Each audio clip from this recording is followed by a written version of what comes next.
Well, hello, everyone. You just were hearing from Kerri, our special guest this evening. My name is Alyssa Young, and I'm the audience and events producer here at the Bangor Daily News. Thank you all for joining us this evening. For those of you in the audience tonight who are subscribers, we appreciate your support, and welcome to all of you who may be joining in on our BDN Events online meetups for the first time. If local journalism is important to you, please purchase a subscription to the Bangor Daily News. We'd also like to thank our tourmaline sponsor for this event, Harvard Pilgrim Healthcare. As a reminder, this event is being recorded. We will be taking questions from the audience towards the end of the discussion. If you have a question that you'd like to ask any of our guests, please use the chat function and I will pose them on your behalf. I'm going to hand it over to Nancy now from Left Bank Books, and she's going to introduce our guests this evening. I hope you all have a wonderful event. Okay, thank you, Alyssa. Thank you so much for these co-hosted events have just been terrific. And thank you to everyone for joining us tonight, wherever you are. I'm here in Belfast, Maine at Left Bank Books, where we're celebrating our 17th year as a locally owned independent bookstore. And barring the occasional blizzard, we're open year-round, 7 days a week, thanks to the enthusiastic support of passionate readers like you. End of commercial. I am so looking forward to the conversation between Kerri and Kate tonight. They are both, in case you don't know this already, acclaimed writers of essays and novels and memoirs, and of course, nonfiction books like Milltown, which has just been released in paperback. And I was telling Kerri and Kate just before we came on the air that this is the last paperback copy in captivity here in our bookshop. We sold 5 of them today, but never fear, many more are coming in via UPS in the next day or two, and we're happy to hold copies for you. So never fear, their reinforcements are on the way. Milltown, man, it has deservedly received so many awards, including most recently the Rachel Carson Environment Book Award. The book won the 2020 Maine Literary Awards Prize for Nonfiction, and fingers crossed, it's a finalist in the New England Independent Booksellers Association Prize for Nonfiction. The winner will be announced next month. I know. Yes. Woohoo! A quick synopsis, and then I want to turn it over to Kerri and Kate. I really feel like Milltown is 2 books in one, or 2 stories in one. It is, on one level, a deeply moving personal memoir in which Kerri traces her childhood in Mexico, Maine, where she grew up, in a French Acadian family. I found, Kerri, your delving into the history of the French Acadian peoples combined with the 3 generations of your family. I mean, I felt that was a standalone book, sometimes just on its own. At the same time, and boy, I don't know how you did this as a writer, at the same time, she pivots into this journalistic investigation into the ramifications of growing up in a town whose well, the economic livelihood depended on a paper mill for more than 100 years. 3 generations of Kerri's family depended on that paper mill for their livelihood. And of course, it was a mill that spewed toxic chemicals into the environment with no regard for their effect on the physical or emotional health of their employees, who were, of course, the residents of Kerri's hometown. Through unbelievable research, you are like the queen of acronyms, and compelling storytelling skills. We go behind the scenes in this complex tale, and it weaves, let's face it, deception, lies, fraud, and it weaves that with love, family, and life, and it gives us a work of narrative nonfiction. I could not put it down. We're so honored that joining Kerri tonight is Kate Christensen, an equally skilled writer. She's published 7 novels, including The Great Man, which won the 2008 Faulkner Award, and 2 food-centric memoirs that I love, How to Cook a Moose and Blue Plate Special. Without further ado, I'm just going to turn it over to these really cool, really smart women. Take it away, Kerri and Kate. And thank you. Kate, how are you? God, that was so, thank you, Nancy. That was such a kind, generous introduction. I was enjoying it so much I forgot that now we have to talk. Me too. I was like, what am I? Bye, everybody. I feel like it was embarrassing too, a little bit. I mean, I still feel right. You know what I mean? It's in a good way. It's a little funny. Because writers usually live lives of schlumpy isolation, and it's amazing to be reminded that we've actually published books, and Kerri's is more recent than mine, so you're sort of, it's more fresh for you. But I was just remembering, I did write those books. That's right. Kerri, you're gonna read, aren't you?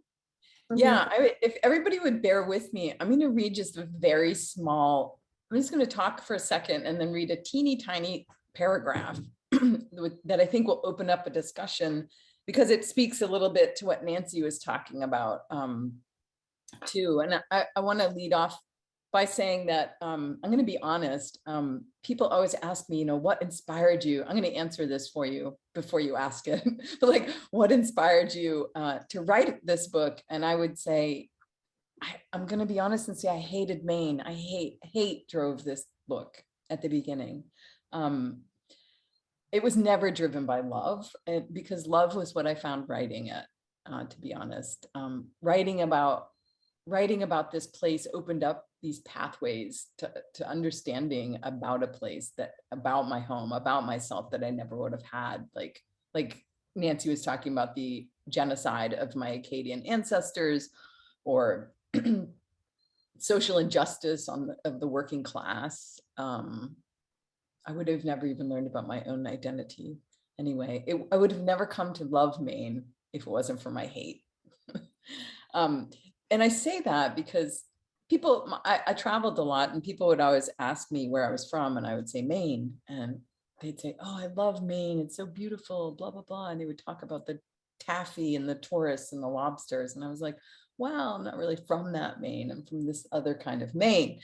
So I would then describe it, and I would sort of disparage it at the same time. And then they would get this really terrible look on their face, like, oh, that's awful. And then I would say, but it's really great. So it was this really complicated maneuvering I would do. And that's basically what this book is. It ended up being kind of the long version of that conversation. Anyway, so I'm just going to read a little bit about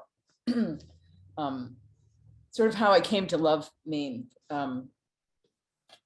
or what I think of Maine now as home. This is for anyone following along. It's on page 179. So I live in Connecticut now, I should say. Let's see.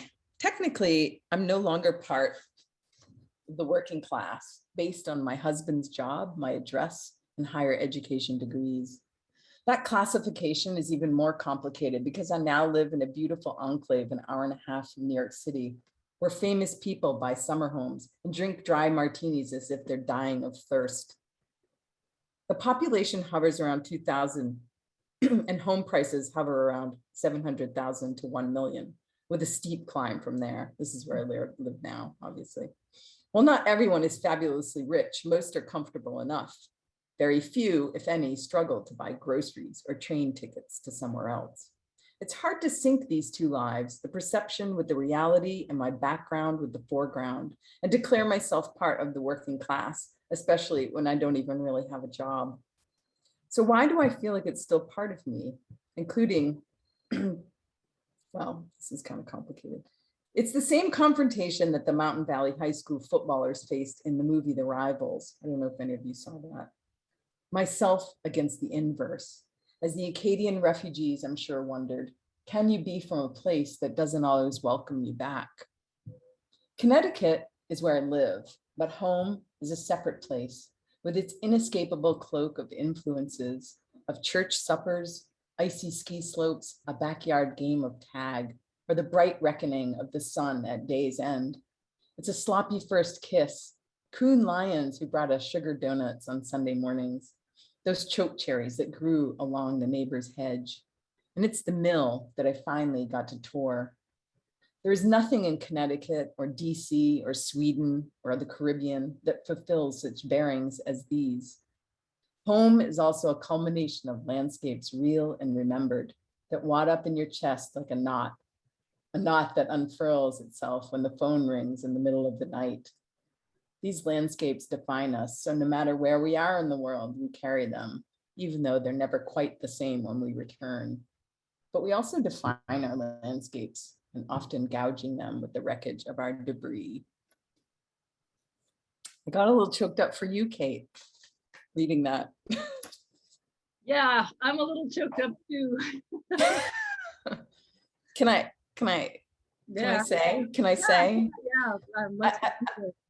Let's let it go. Let's sob it out. Kate is moved today, is leaving Portland, leaving Maine. And you can see behind her, there's boxes of things that she has packed. And I think she's in a basement somewhere at an grandmother-in-law. Is that correct? I'm in Faulkner, in a basement. Yeah. Yeah, we're taking refuge here before we head to, we're heading west. And if it were up to me, I would have stayed in that house and I would have been carried out in a coffin. I never would have left it. And I am very choked up about it, but it's for my husband's work. And Kerri, I know you've moved a lot for your husband's work, and it's a funny kind of moving. I've never been so sad to leave a place. And when I came to Maine, I was a New Yorker, and I came here sort of not knowing anything about it beyond that Maine that, you know, everyone knows, that everyone loves. And I feel that in 10 years, I've come to see this place as home. And I wrote this wide-eyed kind of, a wide-eyed sort of early love. I was all pink with new love for Maine, and I wrote How to Cook a Moose, which is, one of those sort of naive. I didn't really know Maine yet, but I knew I loved it. We were still in the honeymoon phase, and I would go to give a reading, and people would get annoyed at me that I was so happy. No, you don't understand. First, it won't last, and second, it was very hard-won happiness. I feel like coming to Maine in midlife is very different from being born here. It's your experience. I chose it. You didn't choose it. But you just read about moving a lot, which I know you did. And I'm wondering how was it to write this book not living here? Was it easier or harder having left so much? Yeah, I think part of the plot, and coming and going to Maine to write this book was actually became the plot of the book itself, right? To go home and leave and go home and leave. And I think you have a passage about being an outsider, feeling almost like an outsider when you come back. Yeah, being both, like you leave and return, leave and return. It's kind of like, to go back to what Nancy said too, I just want to kind of ting this a little to say that really is really associated with Acadian ancestors too, except for they never could come back because Acadia doesn't exist anymore. Right. But anyway, but to leave and come back to a place, I feel like you're not always the same when you leave home, right? You're not the same. A home is not the same. It becomes a different place. You become a different person. People look at you differently than you used to be. So there's all kinds of different mechanisms going on there about being an insider and an outsider. So I don't think if I lived there, I couldn't have written this book. You know, I think that was part of the tension, was and like I said at the beginning, to be moving around the world so much. You know, my husband, I should tell people, my husband and I lived in like Virginia, Sweden, California, DC, the Caribbean, Connecticut, I forget, Maine, where we met and got married. So those questions that sort of instigated this book became the plot of the book, to be torn sort of betwixt and between two places like my Acadian ancestors too, which is how I ended up connecting that. Go ahead. No, does that make sense? Am I even making any sense? It's making me think about what you said before you started reading, which is that your hate turned to love in the act of writing this book. And I really want to sort of go back to that and talk about that, because first of all, what does that say about writing itself, that it can affect such a transformation? The act of writing is somehow very mysterious, but also it's real. It's like a real experience that you have when you write. And that's such a good point. My God, yes. Sorry, keep going. I was just like, wow, it is an actual experience. It's a physical thing and a movement that happens in it while you're writing it. Passes through you. It's like a book comes from out here, passes through your brain and fingers and out into the world, and it leaves an imprint on you. And I haven't really thought about or talked about this much before. No, let's talk about it though. I'll say something and then I want you to tell me what you feel. Like that's so true. I never occurred to me, but wow. Yeah, I think, okay, so some of it is just the matter of going home so much. Like I had to force myself to go home and be with my parents and spend time with people that I hadn't spent time with in decades, and everybody in my book, I should say, are people who I knew or loved. So it wasn't like strict journalism, it was a very subjective journalism. So I got to spend time with these people and see their lives and not just see and observe them, but like listen to them. I think that was the key to this book, was just listening to people and not trying to impose some kind of story upon them that I thought I was going to write. I actually had no clue what I was writing at all. I would just go home and listen and be, and I'd go skiing and I volunteered and I got involved as much, not to a huge degree, but I got involved with things and I got my hair cut there because it's super cheap. And I had my little things I did. So I started to say, wow, and I think there's even a moment in the book when I'm on the ski lift. I don't know if you remember that, but I love skiing. I was brought up on Black Mountain. I skied there since I was 4 years old. And there was a moment when I was coming down the lift. It was after the mountain had been cleared and I was coming down with the ski patroller. And it stopped and I just looked up in the starry night and I thought, I could live here. It was a very brief moment, but I could see it.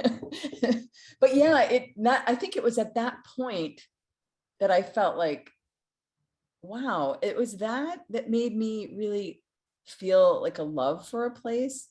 And especially knowing that mountain, I should tell people, if you haven't read the book, is a mountain that my father helped build in 1960 something.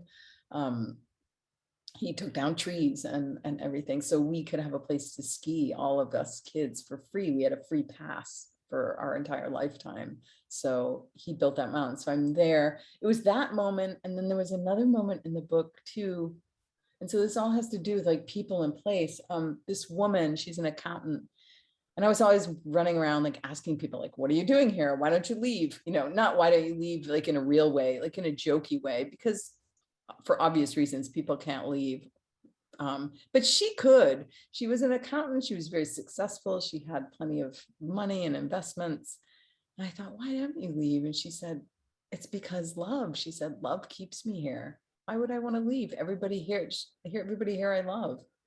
I was like, oh yeah, good point. So like those things kind of washed through me, like you said, and just, I have always felt like if you get to know a person, you have a different responsibility too. And I felt like getting to know people, including my parents, even better. I felt a different responsibility to this book and what it was going to be about. It wasn't going to be an expose on the paper mill or some investigative truth-finding fact mission. It ended up being a love story a little bit. It did. I was just thinking that.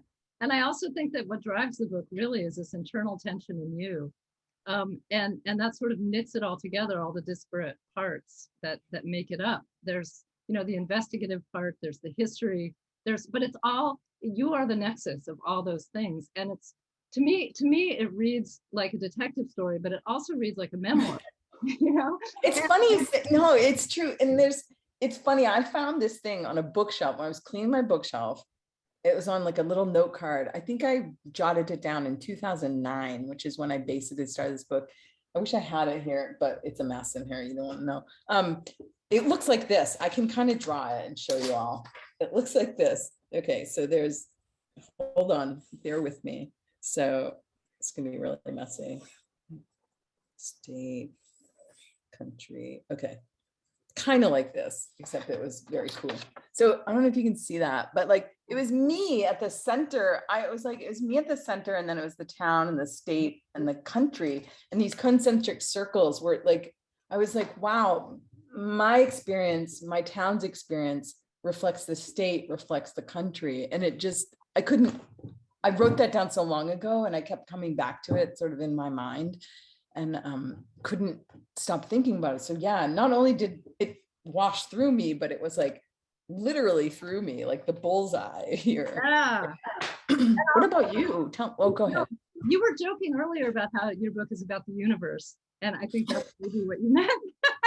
I think that I think you're right, and I think it's also the story of, I mean, there's so many communities that you could go there, and, you know, somebody from there could write a similar story. So there's something very universal about it, because our planet is so toxic, and because there are so many, you know, there's so many things that we've done to ravage the environment that we just grow up with. I grew up in Arizona, drinking milk like it was going out of style, and I'm pretty sure I ingested enough strontium 90 to like power my own house. Oh my God, really? Yeah, but we didn't think about it, you know? Yeah. And so there's this whole idea of coexisting with environmental toxins and degradation, and we do because it's what we know and because the people we love are there. Right. And so love is really part of it, and it's inextricable. Well, it's a whole question that I think I pose. I don't know, maybe it's on my book cover or something. It's somewhere. It says, I'll read it.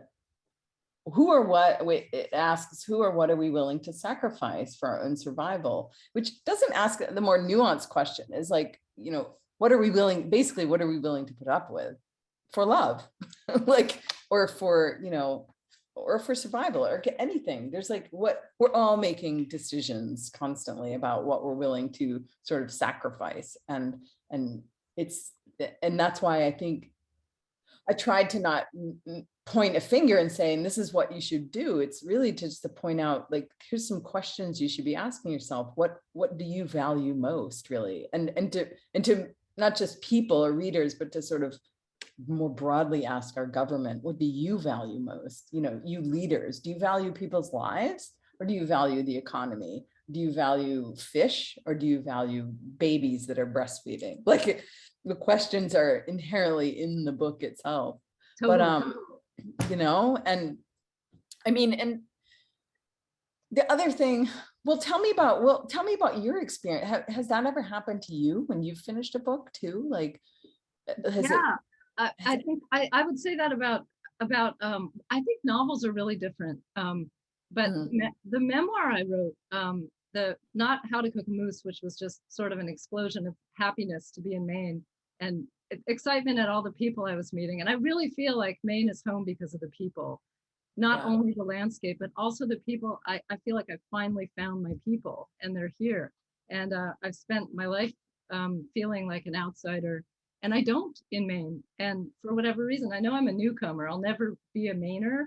But don't you think you're more like the landscape here than you are of the landscape? I mean, you feel like, I mean, Mainers and the landscape are very like parallel, right? Yeah, they are. A little rocky, a little crusty, yeah, a little like also human scaled, and human scaled, and also a little bit sort of, you know, cozy in a way, but also challenging at the same time, which yes, is I would cop to both those things. Wait, what was I going to say? Oh, I'm sorry. No, You said it's okay. I just moved my house these past couple of days, so my brain is sort of sparking a little bit. No, I wanted to ask you, I had a whole question. Oh, I know. I wanted to, because I got to talk to you at your book launch, right? Didn't we do your book launch? Yes, we did. September 1st, 2020. We did. So that was when I met you, was on Zoom a year ago, just over a year ago. And then we got to do a Portland Public Library lunch, brown bag lunch, where we talked about food because we both love to cook and eat. And then you came to my house for dinner. Right. And I got to cook moose for you, and or venison. I don't know. It was some kind of wild game. But my question is, this. So when your book came out, it was sort of, we were very fizzy about the newness of this book, and you didn't know yet what was going to happen to it in the world. And it's been a year, and now it's the paperback, and it's, winning awards and selling out at bookstores. And so you've sort of been around the sun with this book for a year, and I'm curious. And I guess because the paperback just came out, it's an appropriate question. So where sort of have you traveled with it, and sort of what are you thinking about it now, and what's changed, and what have you sort of experienced with it out in the world? Yeah, it's funny. I think I learned what the book was really about this year. Like all the things are talked about so far, I probably wouldn't have said those things a year ago. Like not only writing the book has been part, like going through you, but then talking about, I should tell people I've had probably close to 90 events online.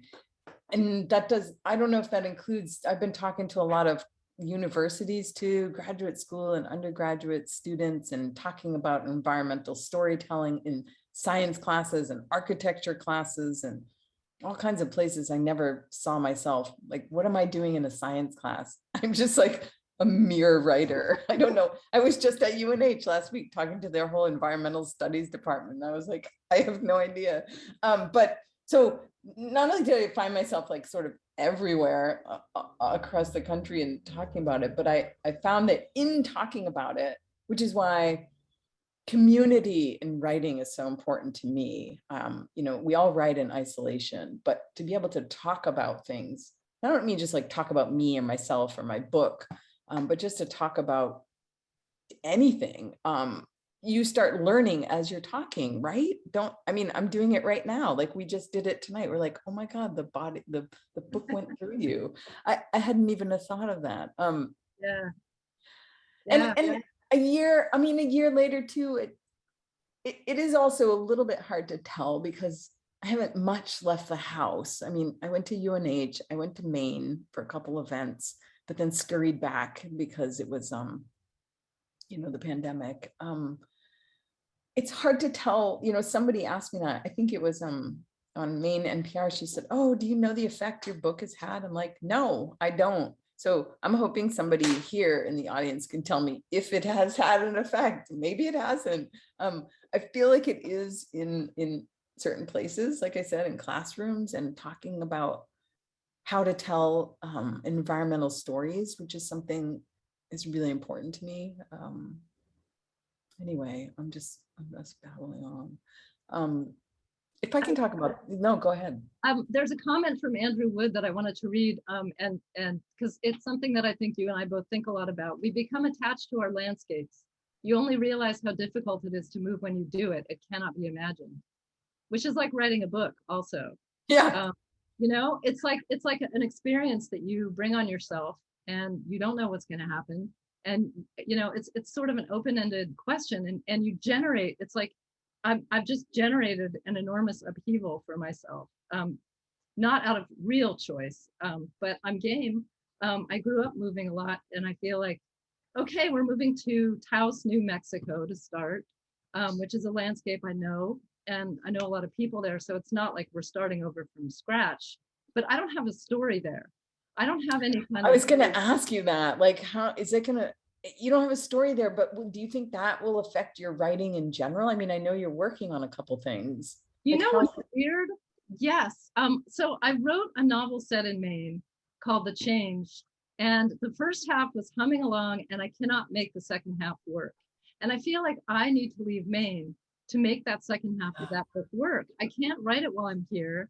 I'm too close to it. And I feel like distance. But so at the beginning of the summer, my husband and I decided that we were going to sell our house and head west and be renters. We have owned a 170-year-old house for the last 10 years with everything that means. And we're exhausted. This house, we didn't have kids. We didn't send kids to college, but we kind of feel like we did. The outlay of money and energy and time and worry and love and, just total engagement with this house. So we're ready to let it go. So in this summer, since we decided to go, as I mentioned, I grew up in Arizona. So the Southwest is, you could say that it's home. I haven't lived there since I was 16, but I've spent a lot of time there in the intervening, especially recently. And so I wrote a book this summer that's set in Arizona. You did? Yes, I was feeling like I am going to the West. It's a detective novel. I feel like maybe if what I was put on this earth to write is a detective series more than anything else. So I wrote it purely out of pleasure, to locate myself in the Southwest before I get there. A deliberate act of sort of, my book sort of precedes me. So I'm going to join it in a way. Wow. That makes sense. It does make sense. I'm so excited about that. It's so amazing the where place is for writers, I mean, when I lived in New York, I was a New York writer. And after I left New York, I didn't look back, and I haven't even thought about it. Because I mean, writing, I think I finished it. I wrote this book from a bunch of different places, but I finished it in New England, which I was glad to be around that New England mentality. It reminded me of all the things I had sort of forgotten about, because I hadn't lived in New England since 2001. Yeah, when my husband and I got married, we left and moved to Virginia. But I also, yeah, right. So then to move back 2013 and all those interim places. But I also, at the same time, I think for me, writing, I hate standing still. Like my body needs to keep moving. I don't know if that's because I'm an athlete or if I just, if my body's still for too long, like my husband who's on this call right now knows, I'm just antsy to go someplace else to write, even though I have the most perfectly beautiful writing space that anybody could ever desire. But I need to move, and I need people. And this year has been particularly hard. It's tinny little voices in our ear, like you're all seeing us, little black boxes on a screen, preening in front of our computers at ourselves. It's so weird. And our bodies, like I've been thinking about this, and our bodies process so much information in physical encounters. And when we're apart, we sense too little and can't imagine enough. And then there's this weird plausible deniability of each other's absence tricks our minds into the idea of being together when our bodies feel and know we're not. I'm getting ahead of myself. So it's easier being in each other's absence than in the constant presence of each other's absence. Wow. There, I said it. So that's what I'm feeling now with writing. I just need to be in the actual presence of people to write, and place and movement. Like it's, and also, yeah, I mean, people are a whole other thing, whole other kettle of fish. I found COVID really hard because of the isolation, and because I'm an introvert profoundly, but I need to be around people to get my material. Like painters can look at landscapes, and musicians can hear notes and listen to music. And right. I feel like writers, I eavesdrop and I watch people, and that feeds me. And so much of my observations make it into my novels in some, it's the transformatron in here. And then, but it's been hard for that reason. I'm the same. And images, like I process things in images. I observe too, but like I've really just been looking at the same image. Like even my runs, I just go in circles. I mean, the images are getting boring. I mean, they are. I mean, that was part of, the photographs in my book, I'm very image oriented. I took over, I don't know, 30,000 pictures in research for this book. That was one thing that I didn't even talk about, but and then I put like 30 of them in there. But they helped me nail down that, or give another story, I guess, to say, like, this story, I don't know what I'm saying.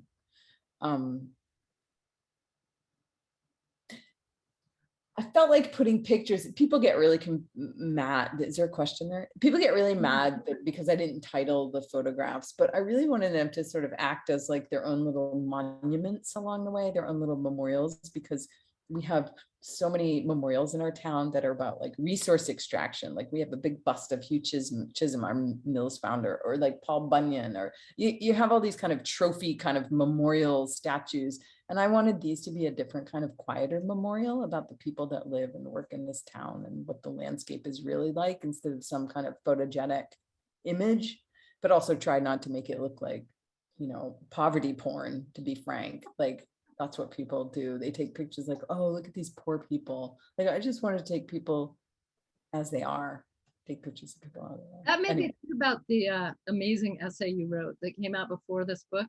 That was the first time this book was on my radar. I feel like the photographs in your book sort of echo that essay, which was about the real Maine, which was about your sort of experience growing up here. And I read it sort of right after I published How to Cook a Moose, and I read it in sort of awe. Like, oh, is that the piece from Freeman's, or was it? No, was it in Guernica? Where was it? It was in maybe Freeman's. No, I read it online, so I can't remember where it was. Literary Hub, probably. Yeah. Yeah.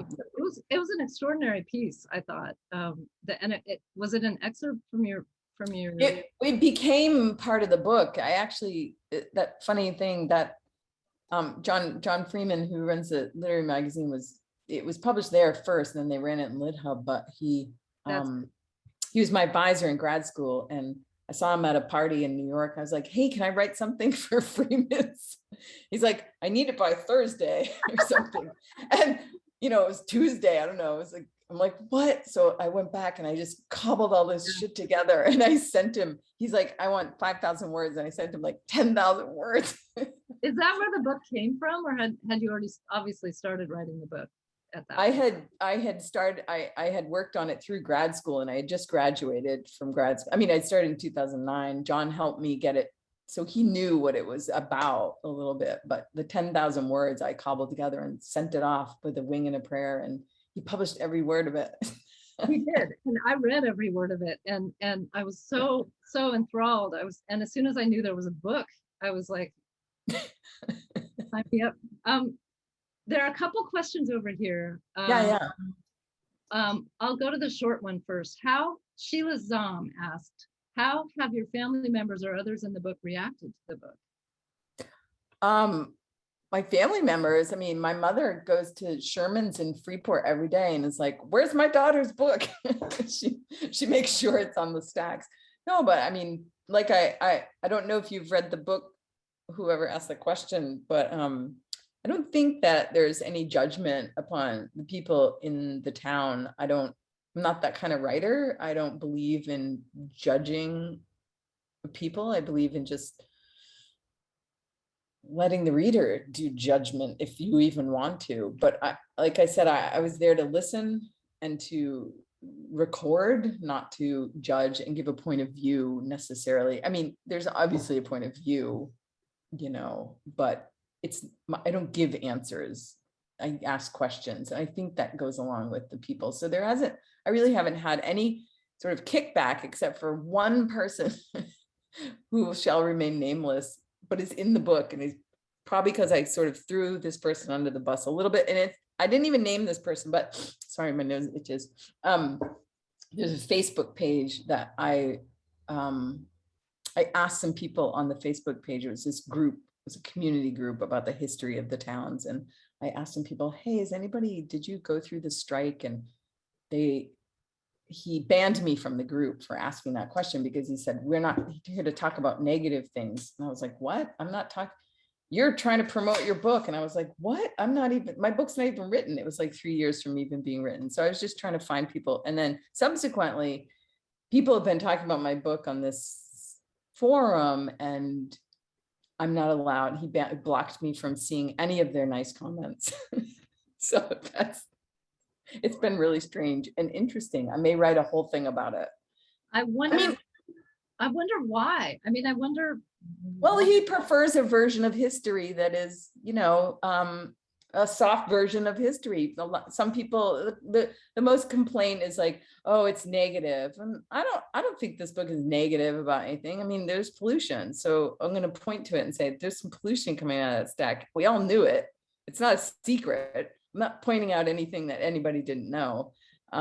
And it's also my experience. Like, if you think it's negative, like, go write your own book. But I don't think it's negative at all. And so there's been a few people grousing about that. They're like, oh, I liked it, but it was negative. And that's fine. I don't see it that way, but it's extraordinary, I think, the level of resistance in some people to this whole topic, and to the fact that whether it's true or not, to me, isn't up for debate.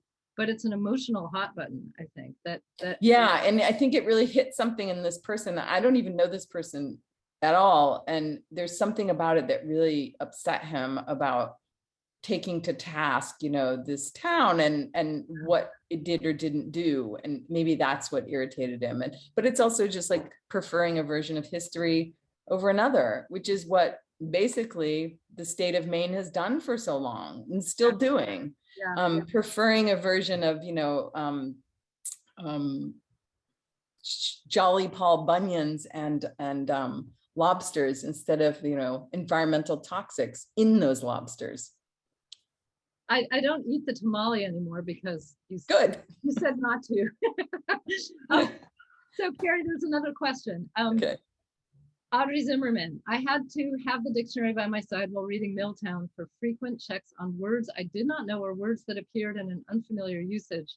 I'm curious if those words just pop into your head as the perfect descriptor, as you write, or if you often spend time searching for just the right word. I'm so glad you asked this, Audrey. Thank you. Here's the thing. Words actually just pop into my head.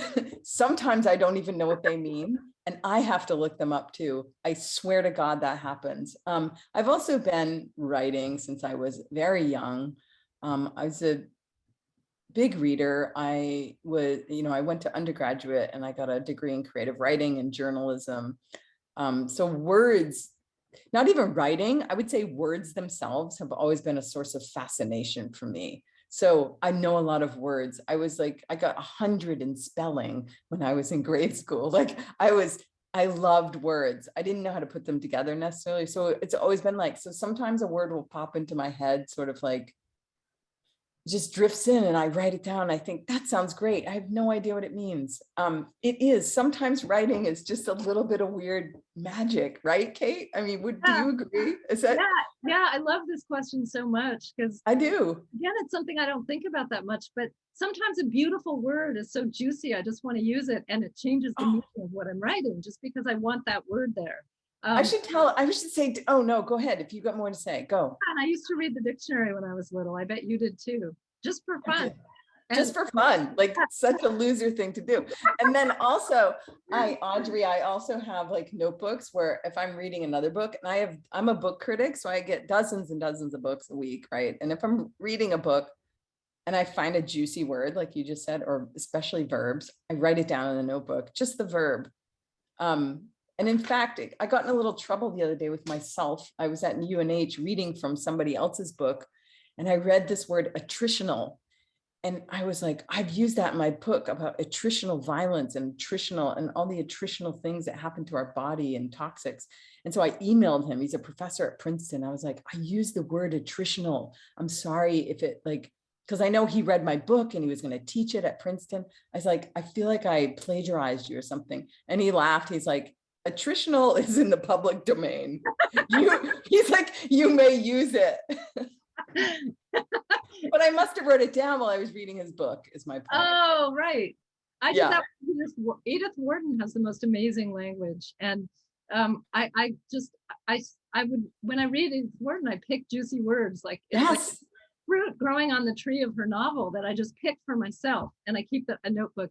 But every writer, and I think the love of words is, it's like it goes hand in hand with the love of watching people, I think. Yeah. Yeah. For fiction, which I want to get into, also this whole question of fiction. Yeah.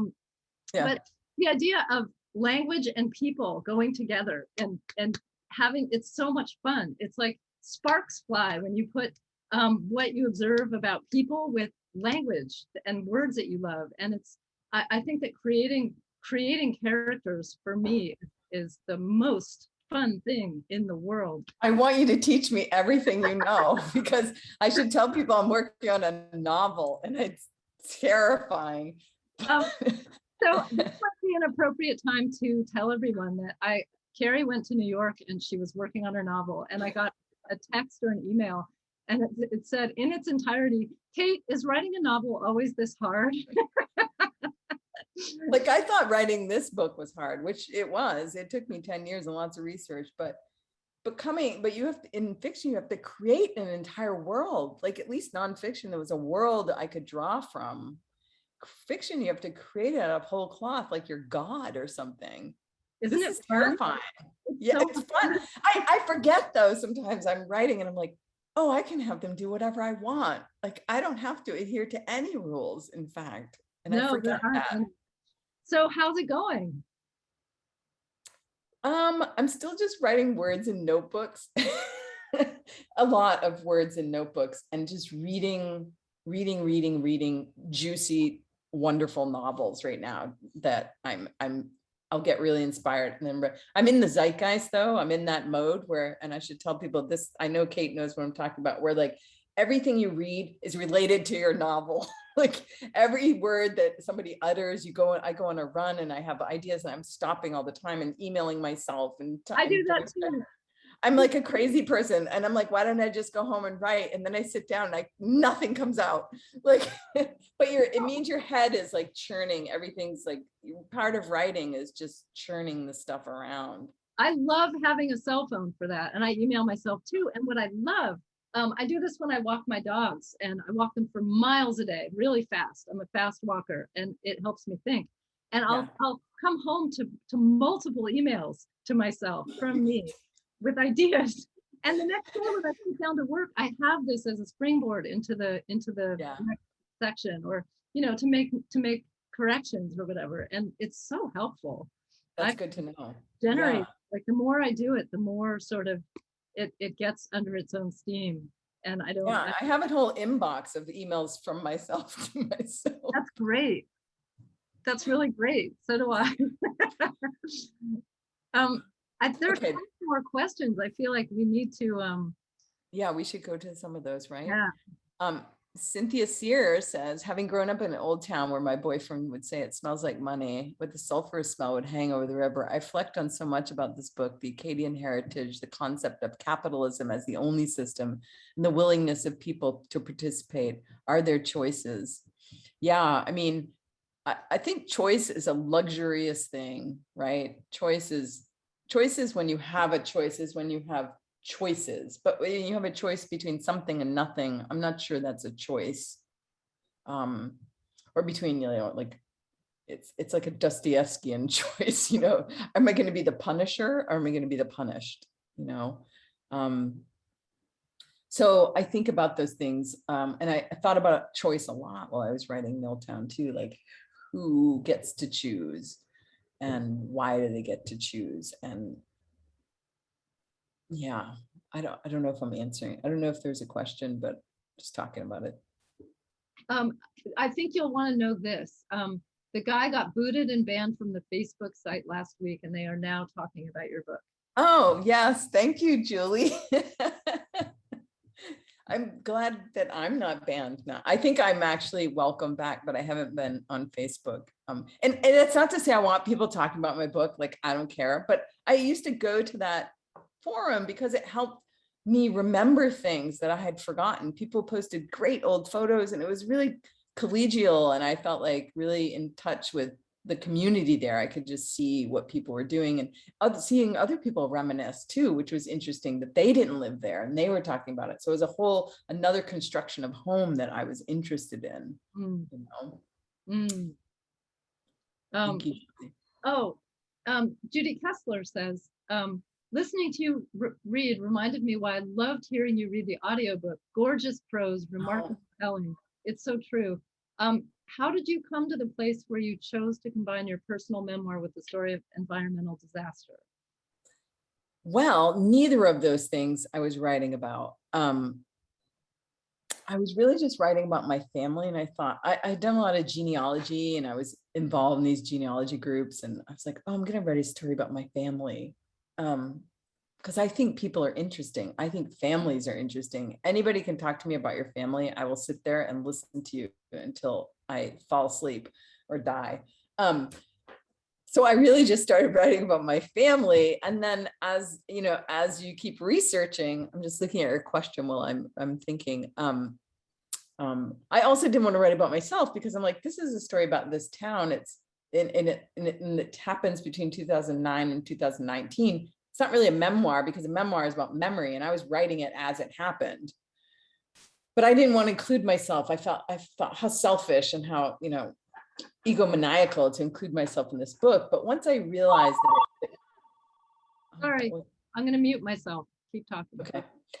Once I realized it was about identity, including the Acadian heritage, about the working class, then I was like, well, I have to include myself because I contain, as I showed you in this weird little thing, I contain all of those things. So I had to include myself. But I think from different distances. Kate was talking in the beginning about being, insider, outsider.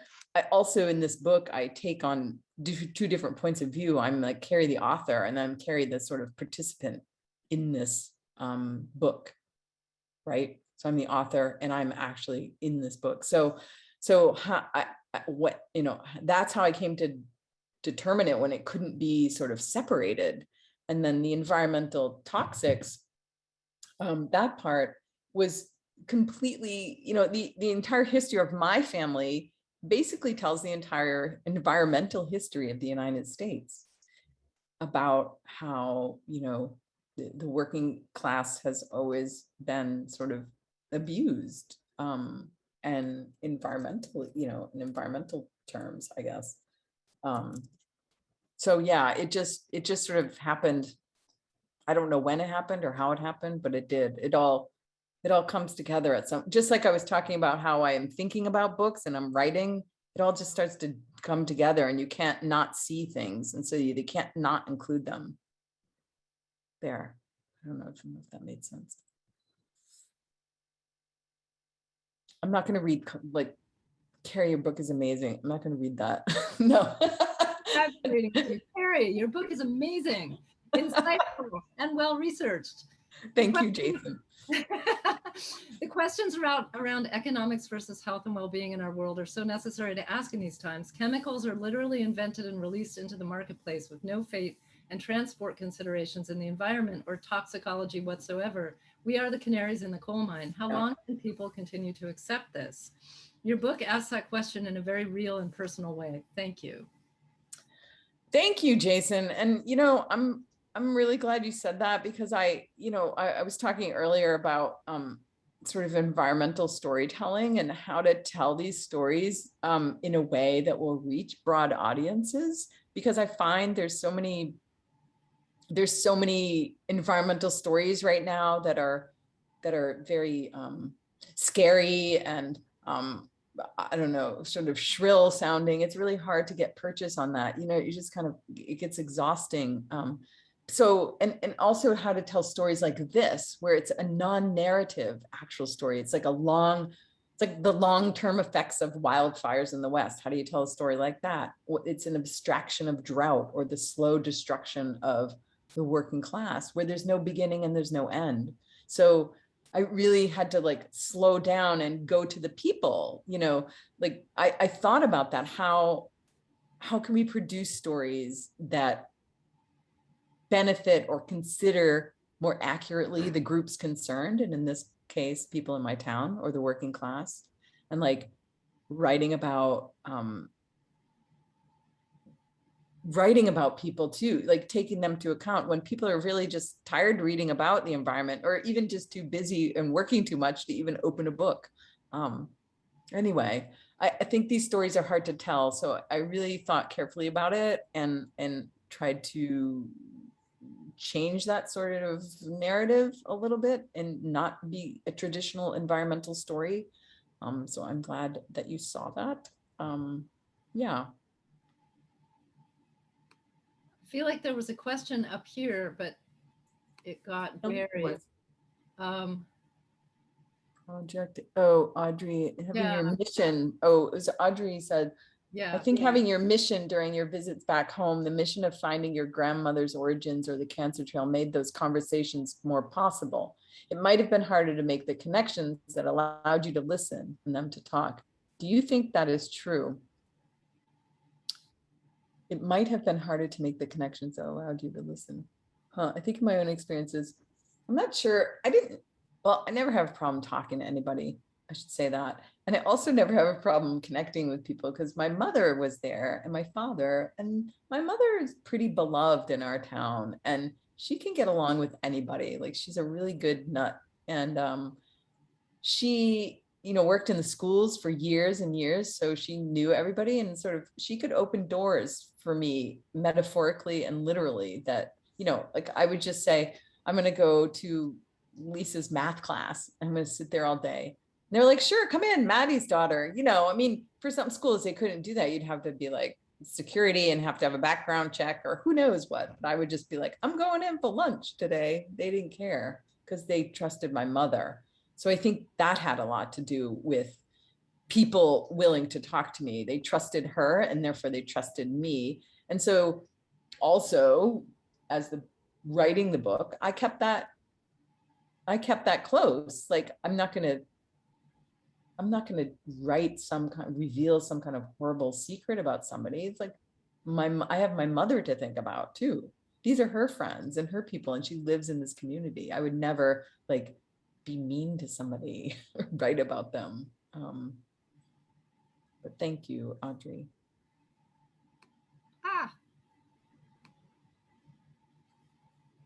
Thanks to your dad for getting Black Mountain started. I have awesome memories of watching I know Black Mountain was a thing. I even have, look, I'll even show you this, Jason.